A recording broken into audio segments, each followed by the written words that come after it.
Mingalaba, for any Burmese language speakers tuning in today, we wanted to let you know that our Better Burma mission has launched 3 Burmese language podcasts: Myanmar Revolutionary Tales, Dark Era of Burma, and Myanmar Peace, Women, and Security.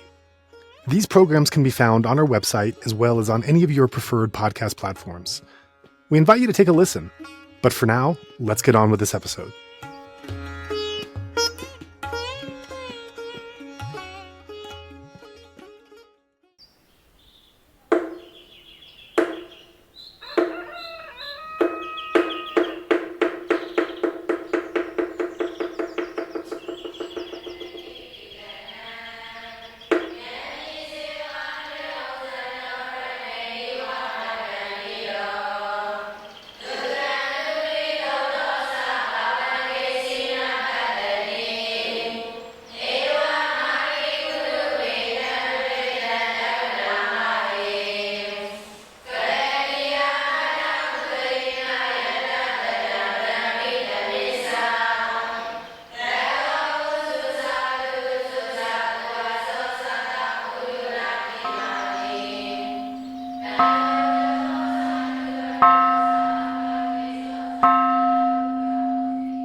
And welcome back.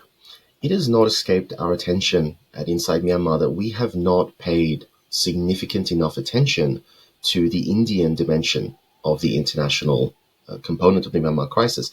And as we're going to find out today, it seems that this is very much true on the other side of the border, where India has not been paying as close attention to the Myanmar crisis as perhaps she could or she should.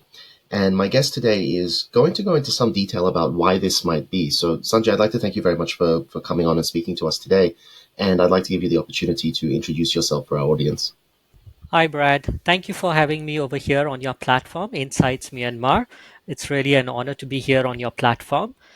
Just to share a little bit about my initiative, Borders and Broader Conversations is a curated third space for India, Myanmar, and Thai people, and to have a lot of people-to-people conversations, be it online or be it in a physical manner.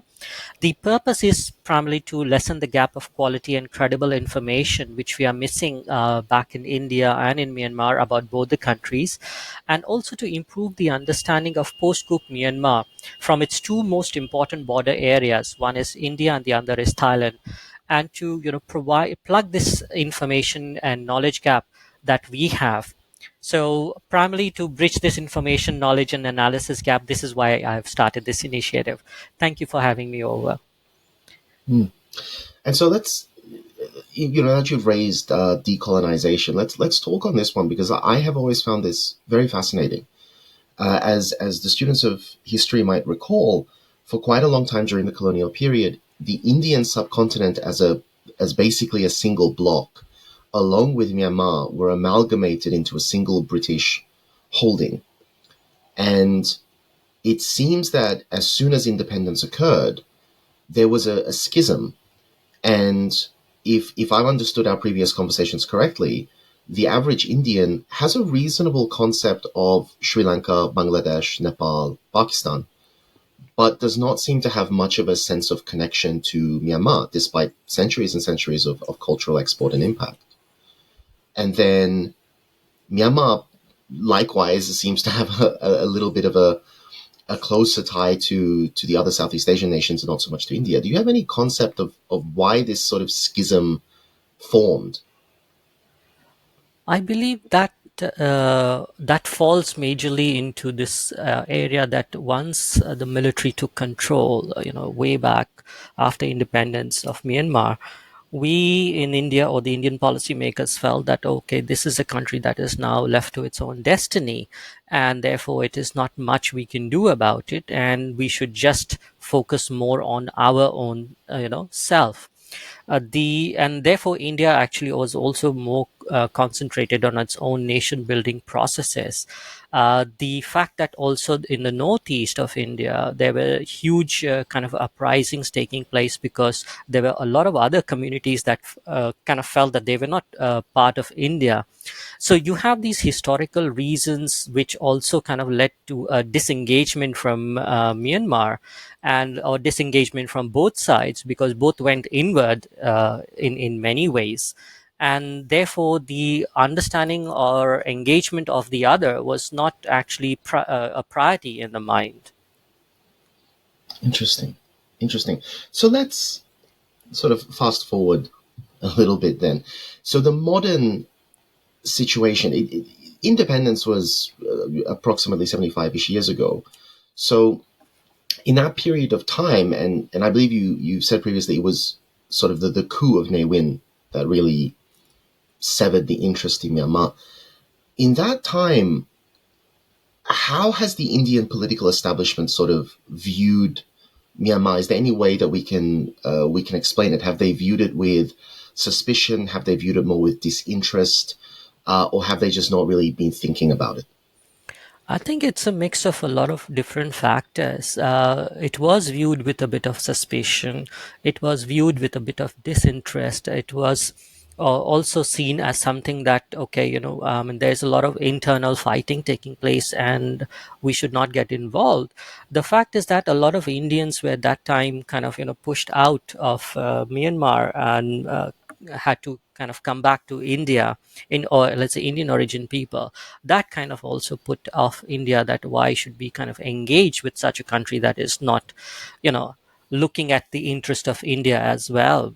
So, I mean, it's a huge kind of historical treasure trove that we'll have to dig out. But I think, in a nutshell, we could put it this way: that the mistrust from both sides kind of came in. That the military was thinking, hey, maybe these Indians were a colonial instrument which were used by the British to subjugate us, and from the Indian side, it was more of like that the Indians who are there inside in Myanmar are not safe and okay, and therefore let's kind of cut off our relationship with the military that is not looking at the interest of both the people as well as of India.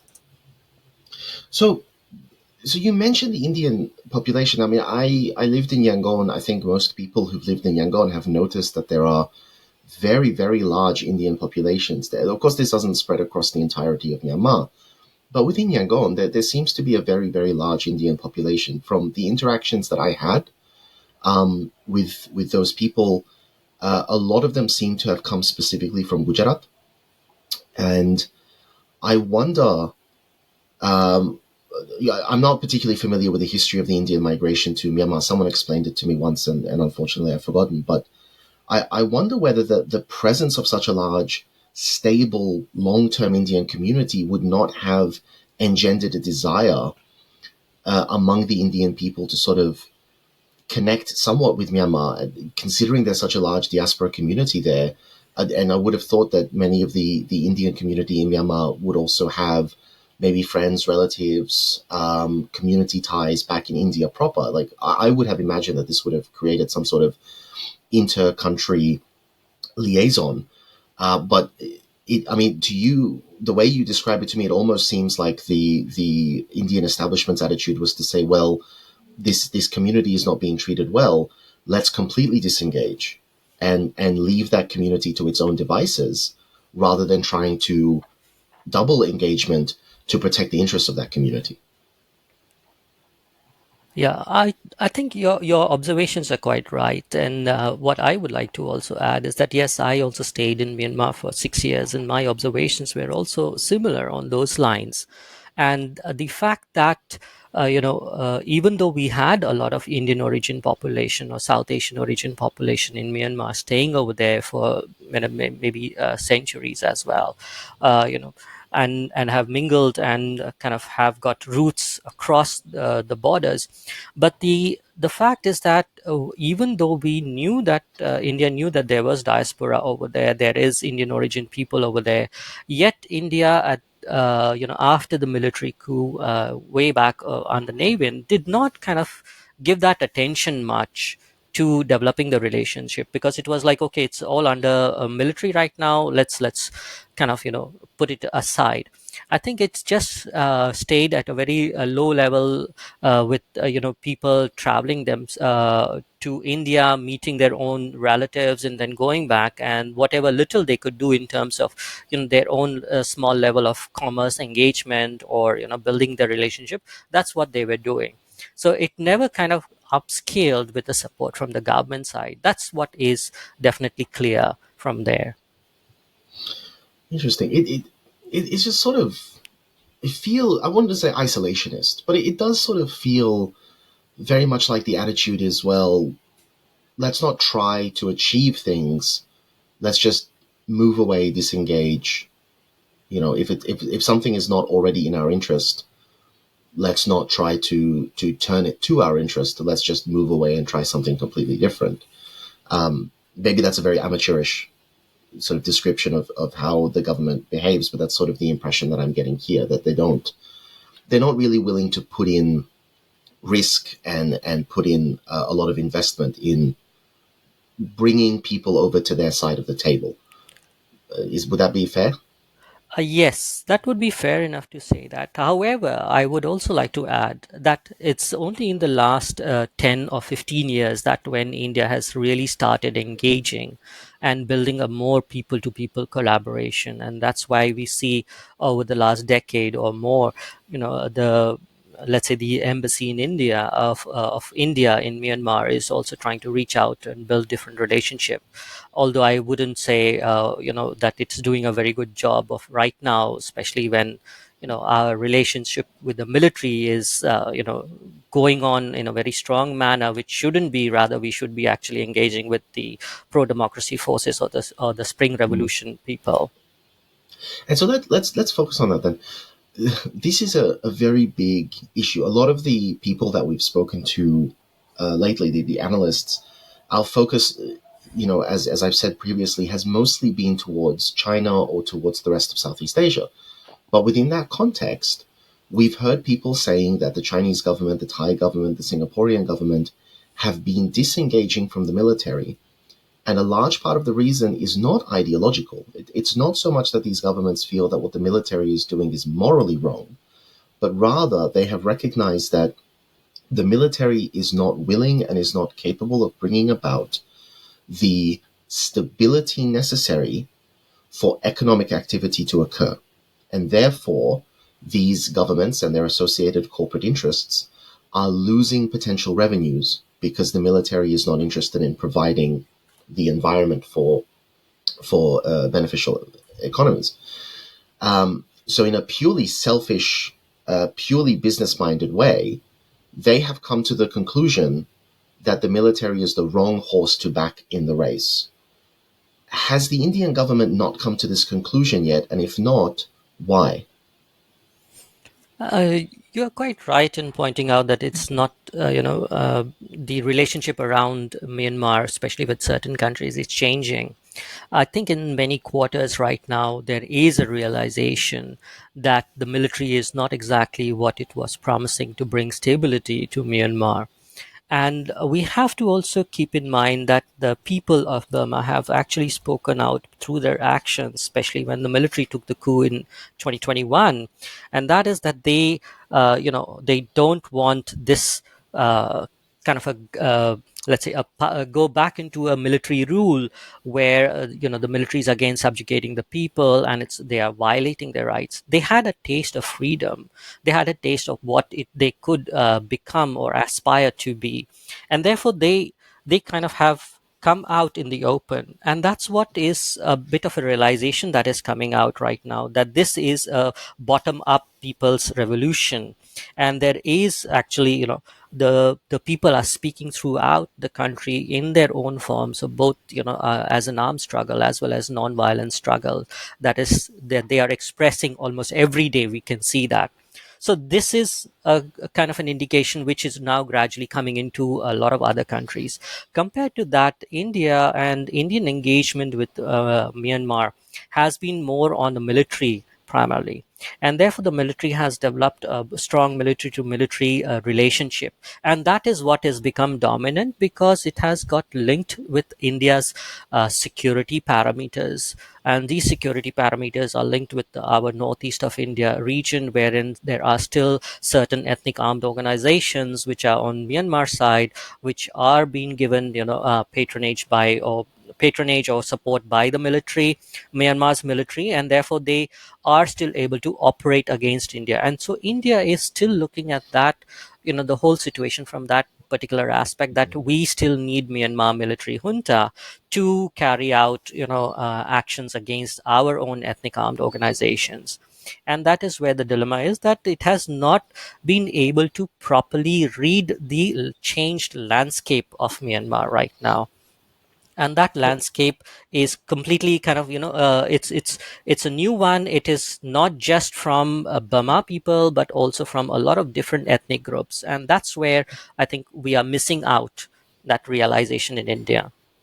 But so just on this point with the security, so my understanding is that there are insurgent groups in India who cross over the border, whether into Chin, whether into Sagaing, and the border is quite porous. It's reasonably easy for them to move across the border, and so collaboration between the Indian security services and the Tatmadaw was necessary for Indian national security purposes. Now that makes sense on paper. The question is, though, in reality, was this partnership actually efficient and effective at improving Indian domestic security? I think to some extent it may have. I mean, this is Mhm. only somebody from military point of view would be able to give more explanation. I don't think I can kind of really say a lot more on this one, except that at some point of time, Indian establishment has felt that yes, has been helpful for them, and therefore they would like to continue this relationship. I think that's the strong indication we can see that there was some benefit that they got, and therefore they are still willing to take all the risk of having a strong engagement with the military junta, despite the last 3 years, people strongly coming out against the military and saying that this is not the military rule that we want to return back to the democratic norms, you know and the country was moving towards a democratic future. We in India still have to read the room properly, that there is a huge need for Myanmar, which is moving towards a more federal, democratic structure. Why is there a demand for this? We still haven't understood it properly. We still look at Myanmar from a security lens, and that is what is the sad part right now. Every time elections are held in India, we hear the phrase "the world's biggest democracy," and which quite literally it is. And this stands in contrast to a lot of the actors within the Asian space. China is not a democracy. Thailand is not a democracy. Vietnam, who continues to be invested in Mytel, unless I'm mistaken, not a democracy. And there has been significant concern that the more um, dictatorial nations and regimes in the area do not want the Myanmar revolution to succeed, because if democratization could be forced in Myanmar, then the message might spread to other countries that the people can force democratization in their own countries. But India, being a democracy, does India not have an interest in exporting democracy and standing as a sort of a beacon of democratization within the region? Or does India not really care what the actual domestic political structures are among her neighbors? I think there's quite a good question that you're asking, and that brings us back to the point that let's start and look at what India has been for the last 10 years. Over the last decade, India has changed significantly, and its structures have also changed internally. The way we vision India is very different from when 88 revolution took place, and right now there's the internal landscape of India has changed so much that democracy and the democratic principles are also being questioned as to what extent that they are actually catering to the aspirations of Indian people, and if they are, in what manner they are being utilized to actually reflect the so-called secular country of the India, wherein the rights of the minorities are also being respected. I think what we are looking at is an India that has changed a lot over the last decade, and that India has put a lot of policies in place, which it's trying to look at it from its own pragmatic purposes.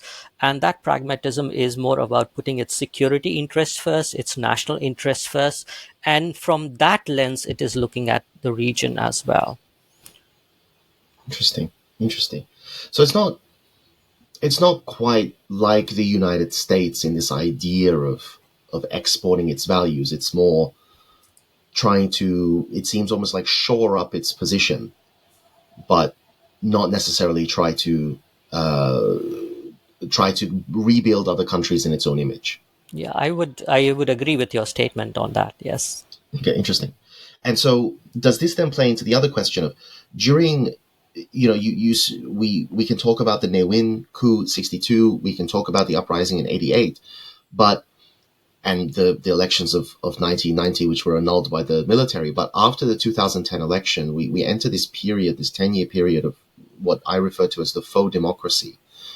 During this period of democratization, was there not a push to say, hey, the things that made us mistrust Myanmar to start with, this military regime that was abusing a lot of its minority groups, including the Indian groups, this military dictatorship is trying to change, is trying to democratize, is trying to open up a little bit. I could understand prior to the faux democracy, India not having much to do with Myanmar, not because of India's concern, but because Myanmar was quite isolating, voluntarily isolating.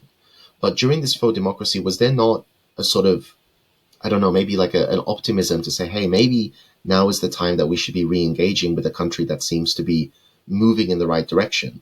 Or was it sort of too little too late where we're no longer interested? Oh no, India did try to build a relationship, especially when you had the elected government coming in place, the NLD government coming in place, and there was a lot of exchange taking place, and India actually went out of its way to kind of do the engagements.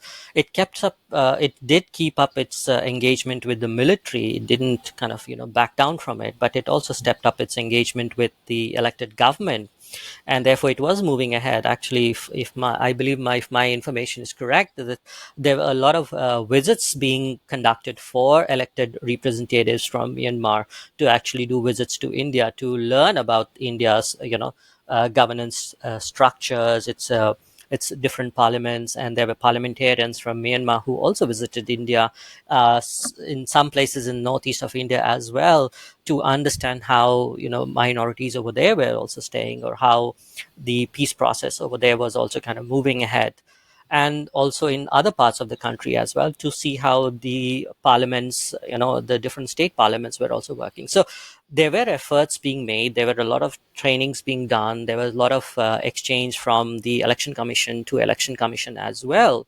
So India did take part in kind of putting certain efforts, and it did do a lot of contributions as well. It just didn't do it so openly, and it was trying to do it more quietly.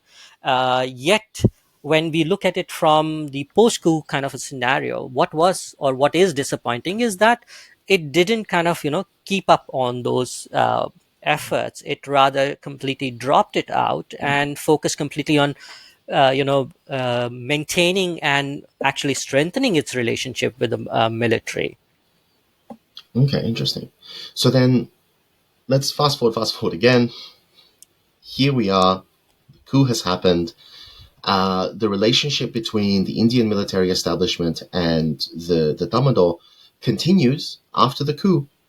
And the question now becomes that the crux of our discussion here: what is the cross section of information flow within the Indian establishment, whether it's among the people, whether it's among the media establishment, whether it's among the political establishment? The coup is raging next door.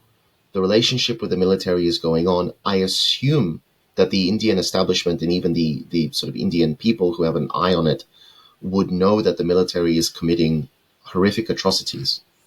What is the image that is being painted domestically in India about this?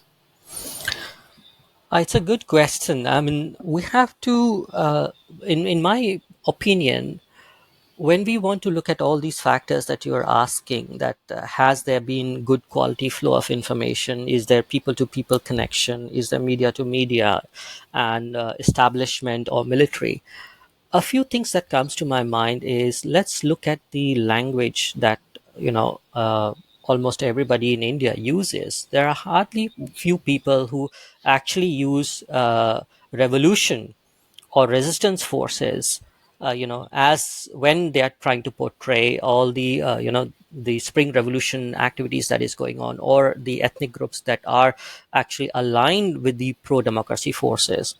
It's more of militia. So you can see from the language as to where the thought process is going, because this language of saying everybody is a militia, is a language that was used for many of the groups in the northeast of India when they were also struggling for their own rights and dignity, and or were also against the Indian establishment at some point of time. Many of them joined the mainstream right now, but they were also called as a militia. So you see from that language, the portrayal that is going on is still kind of misunderstood, and that shows, or that is an indication that in India we still need to learn a lot about the spring revolution. We still need to learn a lot more about the different dynamics that are opening up in the post coup environment. And if we keep on using militia, that means we are looking at it from a very one sided lens. We are not able to capture the dynamics of what is actually unfolding in the country. That is one. When you talk about people to people connection, I think it's more stronger that is taking place in the northeast of India, especially on the border side.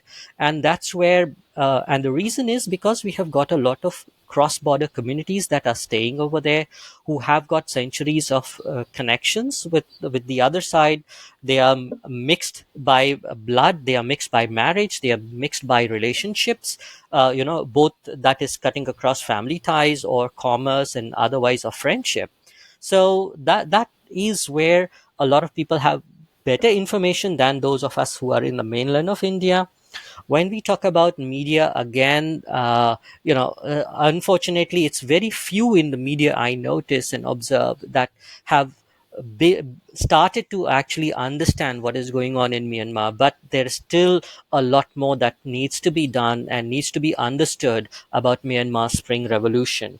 And again, it's if anything happens in Myanmar, that's when the reports are being done. So we are not exactly on the curve of how things are happening or unfolding in Myanmar. We are basically doing a lot of catch up.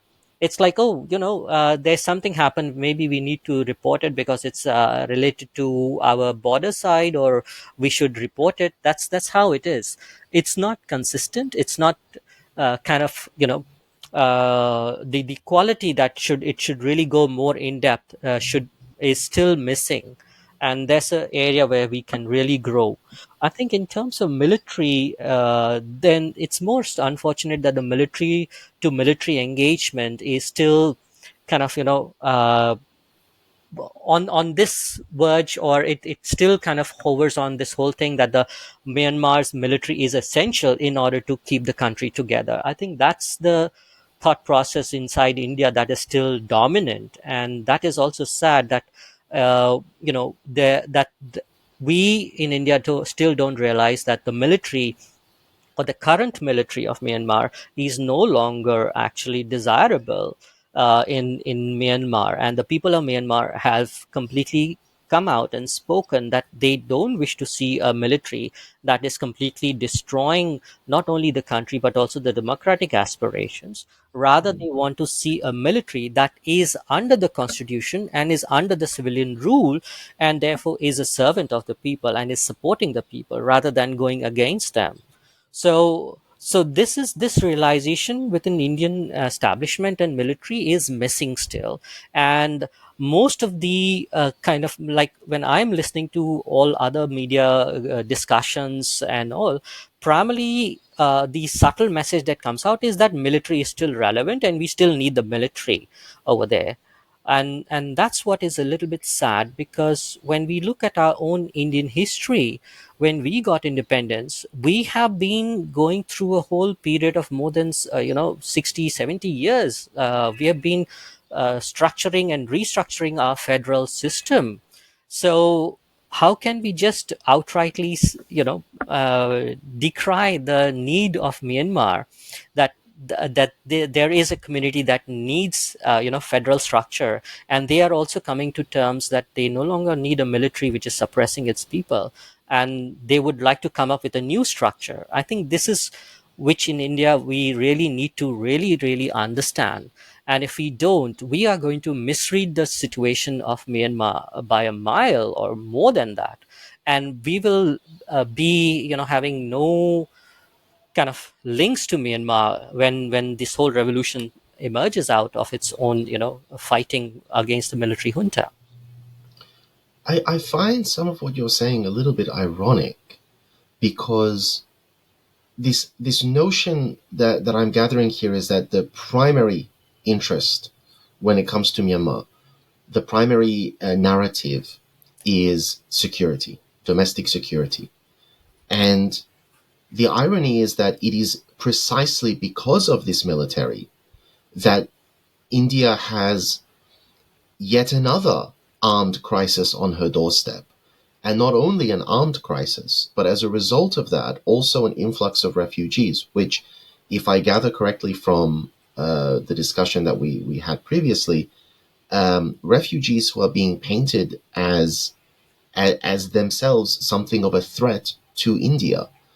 Do the dots not get connected that the military has, if anything, the junta has, if anything, done a disservice to Indian security since the coup? Yes, I mean, I would agree with you that my what I'm saying sounds like irony, but that's the fact that is boggles my own mind as to why we in India we are not able to see it as plainly as many of us who are, let's say, who have engaged within Myanmar, you know have been working on the issue, and some of us are analyzing it, and then we see that there is all of this taking place. And so what actually leads the Indian establishment and Indian military to continue to engage with the military junta? It boggles my mind, and I have no words to explain that right now. Hmm. But so then, so the glimmer of hope then, from my perspective, and I wonder whether you would or would not agree with this, is to say, well, if the Indian establishment is interested in Indian security and Indian economic interests, as we would expect a political establishment to be, then surely it's not a matter of trying to convince a massive political establishment to take a principled position that goes against its own bottom line financial and strategic interests. But it should be the much simpler course of simply pointing out to the establishment that you have misunderstood the situation and you can better serve your own interests by backing the democratic movement. It sounds, if anything, like it should be a reasonably simple correction to make. And I wonder, why has that correction not been made? You're right, that correction has not yet been made. And I hope that as the Indian establishment and the military is looking at the current situation, you know, now in 2024 with a new lens, and there is a realization that yes, we need to kind of reassess our situation, reread the room, reassess the political landscape that is there. But we will only see it in the actions that actually are implemented on the ground. And so far, the indications that are there are anything but, moving in that direction that we have to do a course correction.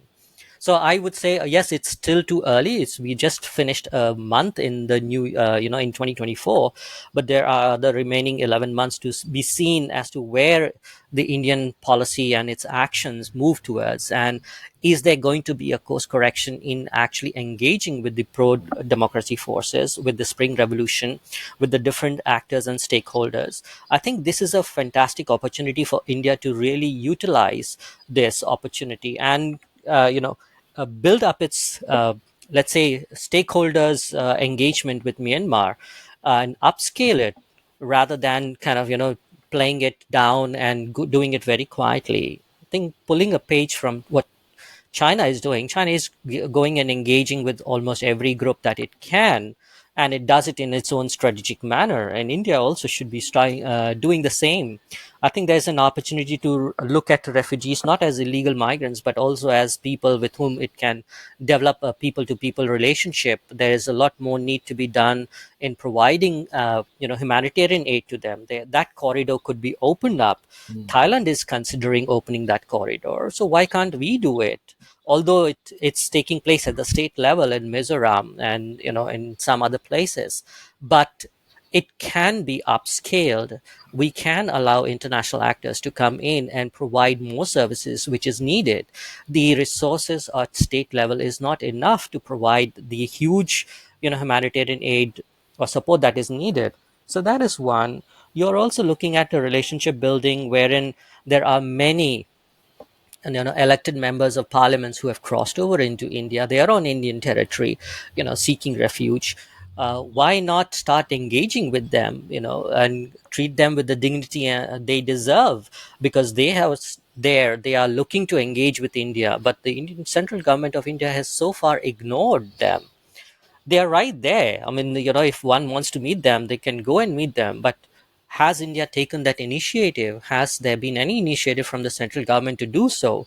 It has yet to be seen, and that's not yet taking place. So, India can also open engagement with the NUG representatives and build upon a relationship right now, and try and seek how it can move ahead in strategically building up a relationship with the Spring Revolution overall, or with even if we say that NUG is an interim government, and it can start building up a relationship. So these are all these soft tools that India can use in order to build its relationship. It's a question of, is there a political will to see that happen, and if so, how soon? Mm. And just on the issue of engagement with the National Unity Government, there is a National Unity Government office in India. And the question is, would that office have been established in any way with the knowledge or with the consent of the Indian government? Would the establishment of the office itself indicate some sort of tacit acceptance by the Indian government of the NUG presence, or would it just have been done completely independently? I believe that the Indian government is aware about the presence, and there is a kind of a low level of engagement. It's but when you are looking at it, that low level engagement is the maximum that India is doing at the present moment. You know, it Mm. really needs to be upscaled. So yes, there may be a tacit understanding that this is what we would maybe allow you to do it and operate, but at the same time, there is a need to upscale it as well. That's very fair. I want to take it back a little bit to the refugees, which we both mentioned, and I think it's an important question to ask. The the presence of refugees from Myanmar in India, is that negatively coloring the public perception of the ongoing conflict, or rather, is it what impact is it having in the general perception of the ongoing conflict? I think there are a couple of layers that we need to understand. That is, when we look at the refugees that are in India. One is people who are asking for asylum. Second is those who are temporarily coming into the country because there's active, bombardment going on or violence taking place conducted by the military junta in their particular areas, and they are crossing over to India in seeking safety and would like to go back. You know, Third is there are still communities on both sides who feel that the border is actually not the border that they agree with, and the borders were drawn without their consent, and therefore they are moving in their own land, right? So you have these notions that are there on the borders. So look, we need to understand these different dynamics and then see how we would like to address them. Interesting, interesting. And I do understand there is a bit of a how should I like a tension between the state government in Mizoram and the federal government in India over this issue of refugees. Is that is that causing the federal government to be even more, let's say, hardline on this issue? I think there's a mixed reaction that we could see. I mean, in the case of Mizoram, we noticed that the state government has been so very positive because they feel that this is their kith and kin who are there, and therefore they would not like, any policy to be implemented which is going to be negatively impacting their relationship with their kith and kin, and therefore they are very much supportive of the refugee community that is coming in. They have been providing them with humanitarian aid and support, and it's not a very well developed state, mind you. I mean, when you look at the resources that are available in the state, it's not huge. So the people themselves are coming forward and trying to take care of, the communities, or the refugee communities, or the Burmese community that is crossing over into its side. And you know there's a huge network of people who are working through different mechanisms, which is both the people's network, or uh, their own church groups and other different voluntary organizations that are working. So we look at it from that perspective, and therefore the reaction, even if the central government is trying to put any policy that the local people are feeling, it doesn't get implemented. And when the people at the local level are feeling that it's negative, it's not getting implemented, right? Compared to that, when you look at Manipur, there is somehow a huge disparity in the way the state government is reacting to it, and the state government is seeing it from more as illegal migrants, and that has also led to a lot of tensions, and within the different communities that are there, a lot of negative reactions to each other, and there's a lot of hate speech and a lot of active violence that is going on in the state. And I don't want to dwell into it because I'm not qualified actually to speak of the different really different layers that are there, but that's something that should be looked into in from a very different perspective. Absolutely, and we'll definitely try to find someone who can speak on this because it is the crisis in Manipur is just something that keeps coming back and coming back and coming back whenever we have discussions with people. But as you say, we need to have someone who has an inside understanding of that particular issue. But Yes. moving to a slightly different issue, you mentioned the Chinese engagement. And in amongst the many other factors that are motivating Chinese shifts in policy, one of the very large ones was, and we did an interview with this a few months ago with the US Institute for Peace, the scam centers that have some 150,000, now about 120,000 people held in slave like conditions, trying to scam people electronically out of money, most famously Shwekoko. Now, I understand that some of the victims of these scam centers are Indian, and that there is, in fact, interest in both in the establishment and the Indian public as a whole to act on this, to rectify this issue. And China, it seems, in large part was motivated to shift its support from the military to some of the EAOs because those groups were more willing and more able to crack down on the scam centers. Do you think a similar outcome is foreseeable in the Indian establishment?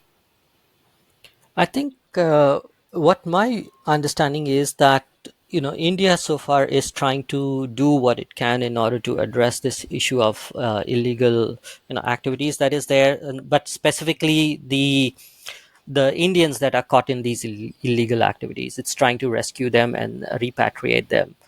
Uh, but when it comes to creating an awareness, I think that's where we have to see and understand, is India doing enough inside the country to create an awareness about these scam centers, that this is also going to cause a lot of harm to its own nationals and also going to be detrimental to its own national security.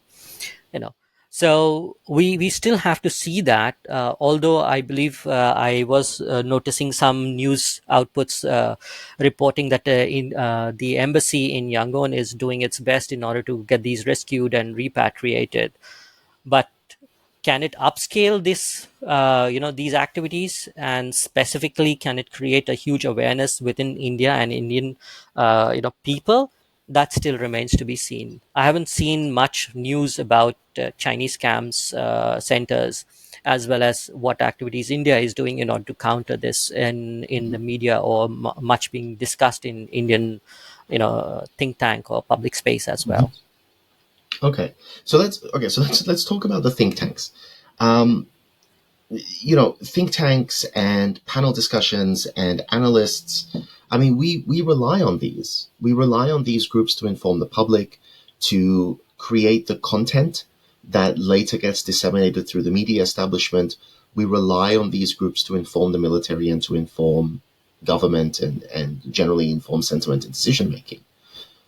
But it seems from our discussions that the think tanks in India with regards to Myanmar, the analysts in India with regards to Myanmar, are not giving a full and complete picture to the people who depend on them for their information. Is that actually the case? And if so, why is this occurring? I mean, in my opinion, there is a lot more that needs to be done when it comes to Myanmar in India. Especially when you talk about discussions, we are unable to have open discussions about Myanmar in India. We are not able to look at it from a proper lens of where these different layers are taking place. What are the contours? What are the different stakeholders at present moment that have come on the scene, especially in a post-coup environment?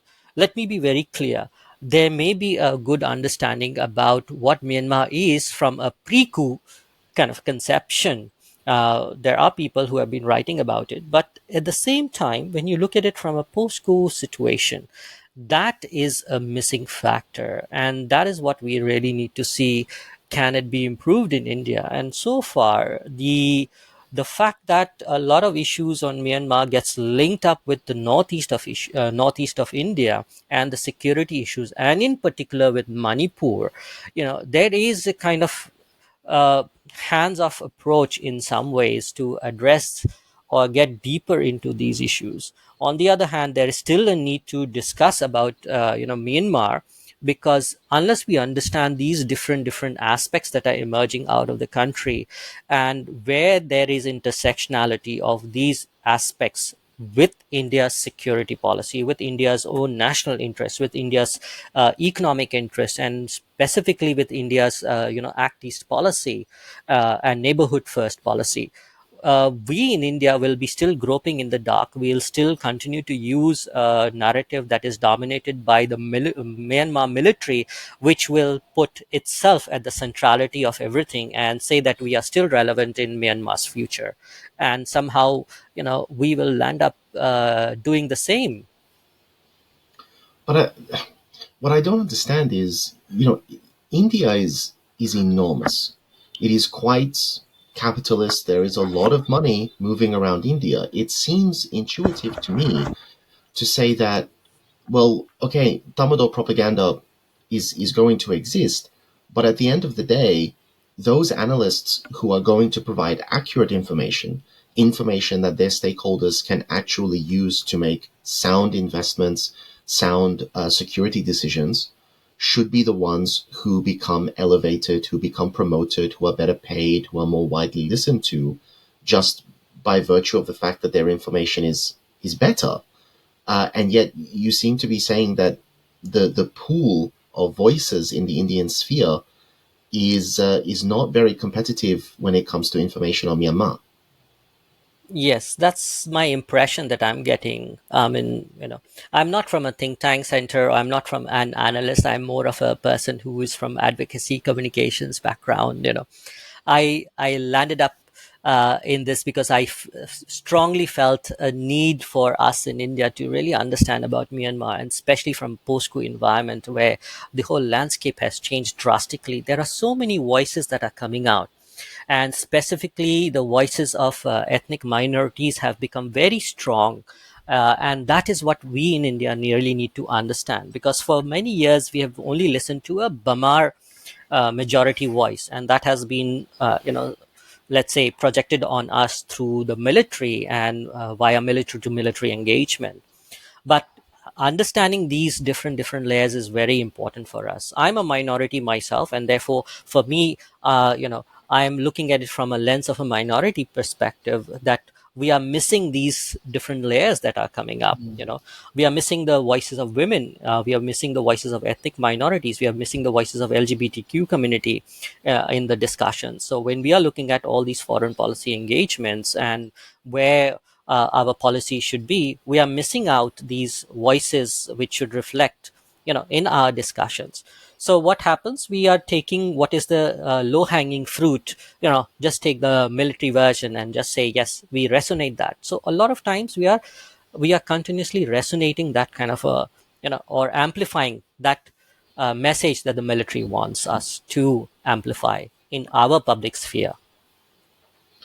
But it, it feels very negative. It's almost like the low hanging channels. We have a lot of this in the West, particularly now during the Russia Ukraine conflict, where you have what is essentially Russian propaganda, and the talking points of Russian propaganda filter through, and they become very popular on platforms like TikTok or Facebook, or even to an extent on YouTube.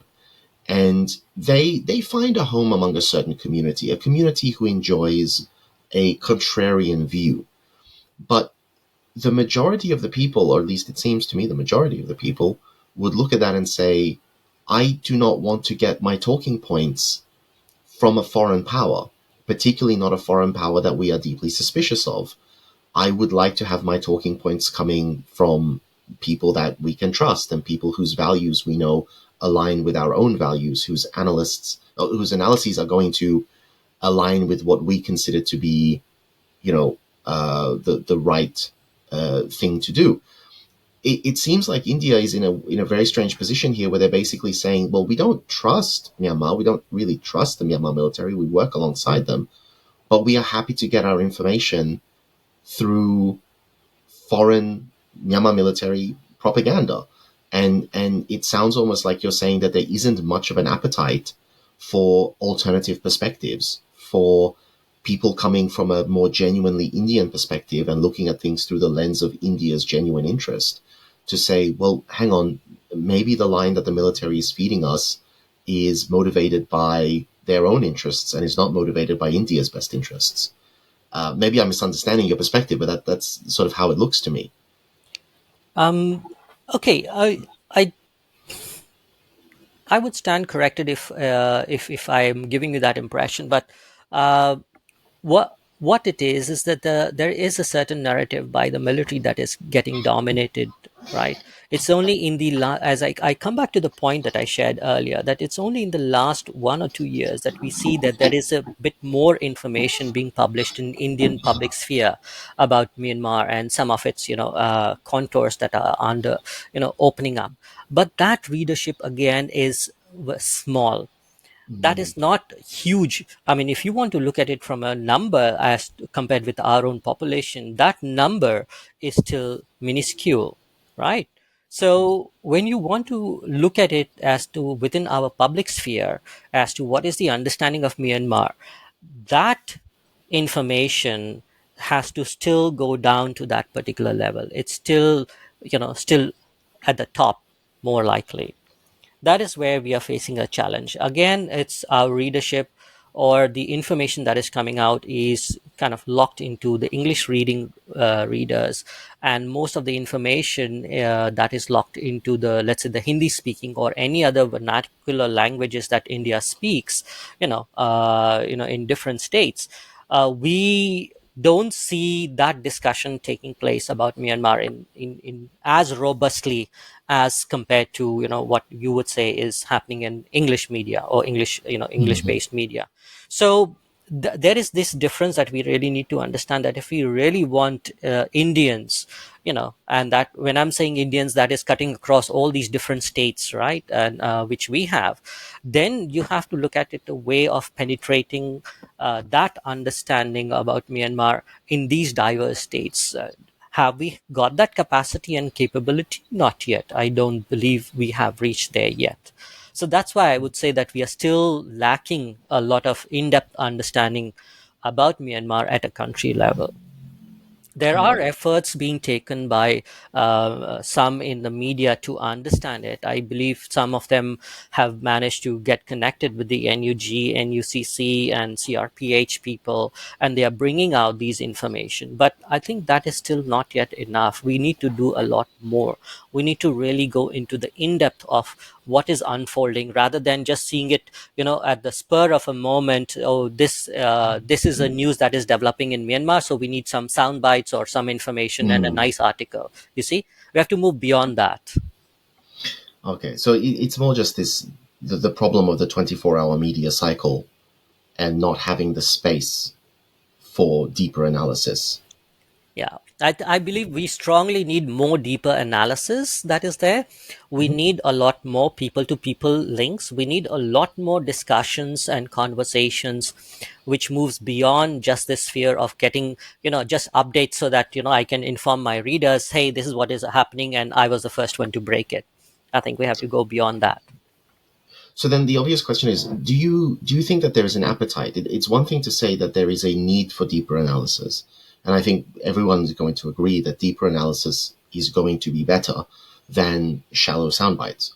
But is there an appetite for deeper analysis? Do people have the patience for it? I believe there would be, once if there is quality information that is coming out, and if that helps in improving our own analysis, improving our policy, responses to Myanmar, and how those implications are linked with our own, let's say, national security, or other broader policy frameworks that pans out in the BIMSTEC region, in ASEAN region, and Indo-Pacific. I think that can be built, and that is where it should be built also towards. Okay, fair enough.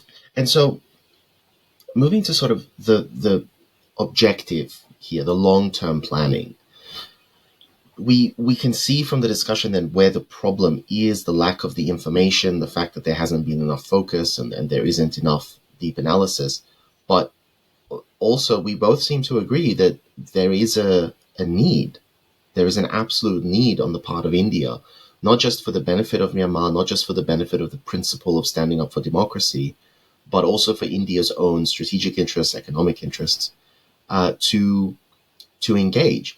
So I wonder, do you think it's quantifiable? Before we try to look at solutions, do you think it's quantifiable what India is potentially losing out on by not engaging more with Myanmar, by not engaging with the revolution, and by not better understanding the situation?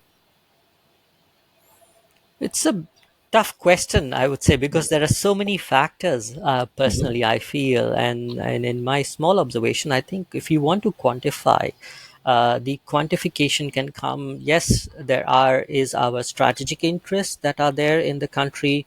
Our access to ASEAN by road goes via Myanmar. Our access for a lot of deeper markets is through Myanmar. An unstable Myanmar, is going to impact India's own northeast, which is further going to be kind of destabilizing our own initiatives to have a northeast of India which is developed and is thriving, and and is connected with the rest of the region, because we have been saying that northeast of India is much closer to our to ASEAN region or Southeast Asia. So we'll be failing in all of those things, if we are not able to understand Myanmar properly, and we are not able to develop our policies properly. In terms of monetary one, I'm sorry, I'm not qualified because I don't have numbers or whatever with me. Maybe that is something, I hope in the future you find somebody who is able to speak about those numbers that can be crunched in, as to what is the quantifiable loss in terms of monetary loss that India will have. But to me, these are the the things that I see from my side. Interesting. So then, the million-dollar question that we've sort of been working towards is, what do you think can be done? What can be done by whether the people within India, within the establishments, or even by people outside of India, to help facilitate this transformation of the understanding, a transformation of the media and the analyst and the political landscape towards Myanmar, to convince the Indian establishment that they have a need for their own benefit to engage with the revolution. Well, it's also an interesting point that you're raising, because I believe strongly it would be benefited that if India steps up its engagement with the different stakeholders and brings them into these conversations and discussions. That's what Indian, establishment, media, and other think tanks will benefit from it, because without that engagement, if it's only us as Indians who are trying to analyze Myanmar, and it's we are just speaking to the converted, then we are just speaking within ourselves that this is how Myanmar is, rather than actually trying to understand Myanmar from the stakeholders who are directly engaged in the Spring Revolution, from stakeholders who are completely involved in the different ethnic armed organizations, who are anti-junta, from the different diverse groups of civil disobedience movement, who are also working towards their own goal of removing the military junta. I think these are the points of intersections that we really need to look in the future as to where we are engaging with the stakeholders, bring them into our conversations and discussions. And without that taking place, I think we will be just, trying to self glorify ourselves otherwise. That we know about Myanmar and we know what has to be done for Myanmar. I'm sorry to say that, but we have to get over this, that feeling that we as Indians, we know everything. I think we have to now say that we really don't know anything about Myanmar, and let's start from scratch. We have to honestly admit it. And unless that admission is there, you know, it's very difficult for us to learn, to catch up. We will still be behind China, and China will always have an upper hand on us with this kind of an attitude. And that's a very interesting point. Just going back to the sort of geostrategic element of this, India and China are openly rivals, have been for a very long time. And Myanmar is a country that they both share a border with, and a reasonably geostrategically valuable country that they both share a border with. Is this, I don't know, it seems to me like that, if nothing else, just trying to foil Chinese interest in Myanmar would be a motivating factor. And is there a component to which China shifting towards supporting the revolution somewhat might convince the Indian military establishment that they need to double down and support the junta even more? Or does India not really view Myanmar as a well, for lack of a better term, a staging ground for a proxy conflict? I would simply say, see, for India to gain any hand over its rivals, it starts with engagement with different actors and all. And if we don't have an institutional memory developed within our own different establishments, within the media, within within the military, within the think tanks, and within our own government sectors, and have a collaboration with all of these sectors and analyze Myanmar, I think we are going to be losing out a lot more. That's where it is. So India has to, rather than trying to develop a strategy that we want to go into a proxy war with China, I don't think that's the right approach, and I firmly don't believe in that. What I believe strongly is, how can India improve its game of engagement with different stakeholders in Myanmar across the board. And that engagement is a quality engagement. It's more in-depth engagement, rather than seeking these stakeholders as just various units of information as to what China is doing in Myanmar, Mm. but rather as, how can we improve our relationship? How can we, work together in building a better Myanmar, where there is a federal structure that is in place. We have got so many examples of federal structures, which our constitution has made provisions for federal units to be recognized, and at a very smaller level and units. So these are examples that India can provide to Burmese friends to see what they would like to adopt. That is also a place to start engagement with different stakeholders in Burma, when Burma is looking to move into a federal democratic structure. Mm. So again, I say that there are so many points of engagement India has with Myanmar. We don't need to look at anybody else to say we need to enter into a competition and a proxy war. No. Mm. And so, getting back to this, the engagement, then you're talking about engagement. You're talking about the need to bring in the Myanmar stakeholders to fully understand the context, and I completely agree with that. I think most people would understand and agree that if you are trying to design policy that affects a specific group of people, not consulting with that group of people is not a very successful way to move forward. Um, it would be supremely ironic, at the risk of being impolitic, it would be supremely ironic if that were the position of India, when India herself has been the victim of the exact same type of mentality when the British came in and started making decisions for the Indians without engaging and understanding, or even, to be honest, caring about the needs of the local communities. But the question is it possible, other than the Indian side actively reaching out and trying to engage with the stakeholders in Myanmar, is it possible for the people in Myanmar to start actively reaching out and engaging with Indian stakeholders to try and build those bridges and get the ball rolling on that? I think yes. When we are talking about engagements, it has to be both ways, and it's not. That's why I also share my thoughts with my Burmese friends that, instead of just saying that India is a democracy, you need to engage, or India should support the Spring Revolution. I think it's equally important for Burmese friends to understand how India has evolved and changed, over the last 10 years, and it's equally important to understand what is currently India's strategic interests in Myanmar, and to find those common grounds. And it's on those common grounds that Burmese friends can find intersectionality and points of engagement.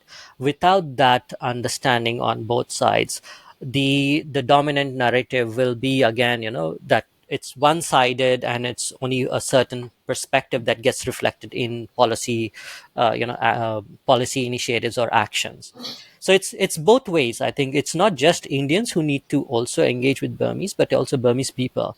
But the question is that when both are reaching out to the other, where is the willingness for each side to actually openly engage with the other also? So what do you mean by that last point? Are you saying that it's also on the Myanmar side that there doesn't seem to be much interest in actively reaching out and engaging to India? There is an interest, but I think it's the interest should also be as to understanding whom are you trying to engage and kind of hold that discussion with. Mm. Otherwise, you land up going and engaging with anybody. It's not going to be of use, because you may land up being just an information you know source to them, rather than actually looking at it from a policy you know discussion and discourse, right? But is being an information source not in and of itself valuable? If we can get good information into the mix, into the landscape of media and policymaking in India, is that not in and of itself going to be beneficial? Well, if the Burmese friends feel that just providing information will be good, then that is their call, I would say. You sound a little bit negative on this thing. So it seems that you are much stronger on the idea that it's not sufficient to supply information. You actually have to be much more engaged in the policymaking process. I believe strongly in the engagement for policy, development, and that is where our efforts should be. Because information, there is a lot of information floating around, and it's not that Indian agencies or establishment has not got that information. They have, but my again, the reflection of India's action is more towards pro-military. So I don't see providing information to and to is just going to be enough. It's actually a discussion and changes in the policy that should be really aimed at. Without that, we could be providing information for the next 5 years, 20 years. Will that actually lead to policy change? Is another question. Okay. So, would your recommendation be to lobby directly to the Indian government then? I think the lobbying can be done at different levels. It can be done directly with the Indian government. It can be done with different agencies that are there. It can also be done with different Indian think tanks who are also influential. And if their understanding, if their knowledge is improved, I think that's what would lead to a better understanding and analysis, and thereby a better policy, implementation. Okay, interesting.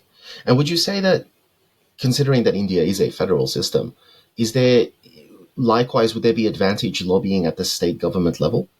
Oh, yes. I think we should, when we are looking at lobbying, it should be at all levels, irrespective of state or center. I think, that's where we have to strategically look at.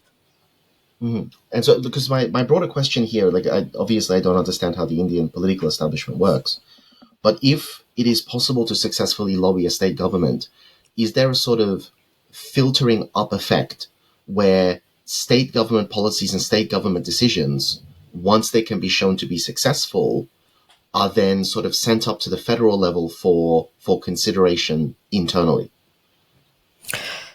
Ah, that's a tough question to answer because, but if by any experience, when we look at what was done in Mizoram and the central government's own direction it is taking, one would say that it's not working, right?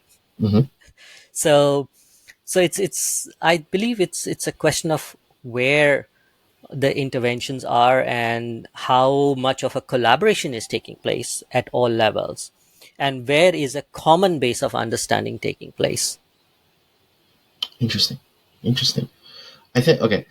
So I think that you've given us a lot to ponder and a lot to think about when it comes to not just the landscape in India, but the ways that we need to go about the concept of engaging with Indian stakeholders and reaching the ear of Indian policy establishment. I think, and I strongly believe, that between India and Myanmar, there can be a lot of conversations taking place, a lot of discussions taking place. The real challenge is to find the quality people. And that's where my own initiative is focused on curated discussions. And that's where I focus on finding quality people who can make an impact, not just for holding the sake of holding discussion. So please look at quality. Please look at the way the discussions can actually make an impact in terms of your own understanding and learning, and make an impact on the kind of policy you are looking to change. Otherwise, we can keep on holding these discussions and we would be going round and round in circles, which is not the whole idea. The idea of engagement is to bring about certain changes, and that's where we need to focus. So let's focus more on doing this quality engagement, people to people engagement in conversations. And I strongly believe that it's high time for Indian government also to not just look at military junta as the only source of information or engagement point, but actually should kind of bring 2 3 notches down their engagements and rather raise their level of engagement up with the spring revolution people, the actors, the stakeholders in it, and broaden its stakeholder engagement. That is what is needed. And that's where I strongly believe that with India and Myanmar engagement, a lot more support can be found for Myanmar Spring Revolution. And last of all, Brad, I would like to say thank you to Insights Myanmar for having me on your platform and allowing me to share my thoughts. And once again, I wish this platform, your platform, to kind of continue bringing more and more people who can talk about India, and also, would be lovely to see more insights from many more Indian friends who are knowledgeable about Burma. Thank you so much. Thank you for having me over.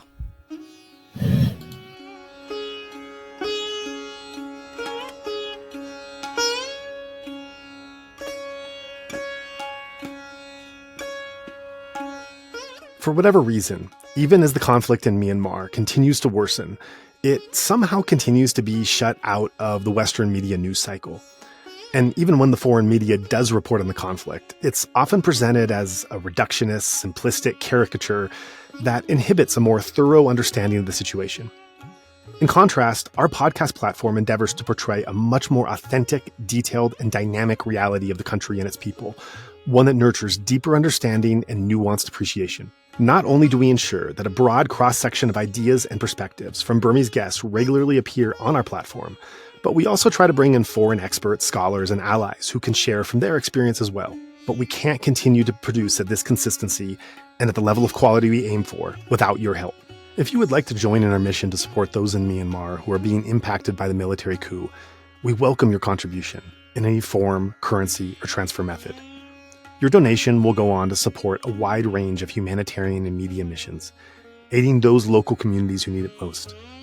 Donations are directed to such causes as the Civil Disobedience Movement, CDM, families of deceased victims, internally displaced person IDP camps, food for impoverished communities, military defection campaigns, undercover journalists, refugee camps, monasteries and nunneries, education initiatives, the purchasing of protective equipment and medical supplies, COVID relief, and more. We also make sure that our donation fund supports a diverse range of religious and ethnic groups across the country. We invite you to visit our website to learn more about past projects, as well as upcoming needs. You can give a general donation or earmark your contribution to a specific activity or project you would like to support, perhaps even something you heard about in this very episode. All of this humanitarian work is carried out by our nonprofit mission, Better Burma. Any donation you give on our Insight Myanmar website is directed towards this fund. Alternatively, you can also visit the Better Burma website, betterburma.org, and donate directly there. In either case, your donation goes to the same cause, and both websites accept credit card. You can also give via PayPal by going to paypal.me/betterburma. Additionally, we can take donations through Patreon, Venmo, GoFundMe, and Cash App. Simply search Better Burma on each platform and you'll find our account. You can also visit either website for specific links to these respective accounts or email us at info@betterburma.org. That's Better Burma, one word, spelled BETTERBURMA.org. If you would like to give it another way, please contact us. We also invite you to check out our range of handicrafts that are sourced from vulnerable artisan communities across Myanmar, available at alokacrafts.com. Any purchase will not only support these artisan communities, but also our nonprofit's wider mission. That's Aloka Crafts, spelled ALOKACRAFTS, one word, alokacrafts.com. Thank you so much for your kind consideration and support.